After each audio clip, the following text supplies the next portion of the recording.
മലയാളിയുടെ പൂമുഖത്ത് ഒരു പൊൻകണിക്കുന്ന പോലെ നിന്ന MT വാസുദേവൻ നായരെ അവസാനമായി ഒന്ന് കാണാൻ ഓരോരുത്തരായി ഉറുമ്പ് അണിവച്ച് വരുന്നത് പോലെ മലയാളികൾ അപ്പാടെ കടന്നെത്തുകയാണ് കോഴിക്കോട്ടേക്ക്. പഴയ MTയുടെ നോവലുകൾ തന്നെയാണ് ഓർമ്മ വരുന്നത്. അദ്ദേഹത്തെ കാണാൻ അദ്ദേഹത്തിൻ്റെ വീട്ടിലേക്ക്, പഴയ MT വള്ളുവനാട്ടിലൊരു വീട്ടിലേക്ക് ഓരോരുത്തരായി കടന്നെത്തുന്നു. അതൊരു പൊതുദർശനമല്ല, നാടിൻ്റെ അന്ത്യാഞ്ജലിയാണ്, സ്നേഹാഞ്ജലിയാണ്. രവിയേട്ടനെ അറിയാലോ. രവിയേട്ടനോട് പറയുമ്പോൾ, രവിയേട്ടനാണ് MTക്കൊപ്പം എക്കാലവും മാതൃഭൂമിയിലുണ്ടായിരുന്ന രവിയേട്ടൻ. എങ്ങനെ ഓർക്കുന്നു രവിയേട്ട? 75 മാതൃഭൂമിയിൽ കടന്നു വരുമ്പോൾ അല്പം ഭയത്തോടെ ആദരവോടെ മാറി നിൽക്കുകയായിരുന്നു. ആദ്യകാലത്തൊന്നും പരിചയപ്പെടാൻ ധൈര്യം ഉണ്ടായിരുന്നില്ല.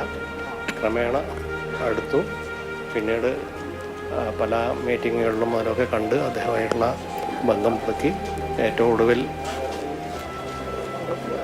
അടുത്ത കാലത്ത് അദ്ദേഹത്തിൻ്റെ വസതിയിൽ വന്ന് കാണാനുള്ള ഭാഗ്യവും ഉണ്ടായി.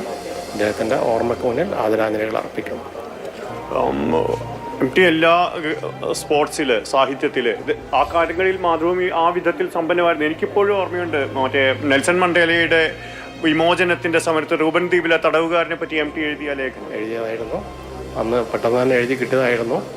അത് അന്ന് പത്രത്തിൻ്റെ 1-ാം പേജിൽ തന്നെ വരികയും ചെയ്തു. ഒരുപാട് ആളുകൾ വായിക്കുകയും അതിനെപ്പറ്റി അഭിപ്രായങ്ങൾ പറയുകയും ആദരവോടെ തന്നെ കാണുകയും ചെയ്ത ഒരു കുറിപ്പായിരുന്നു അത്.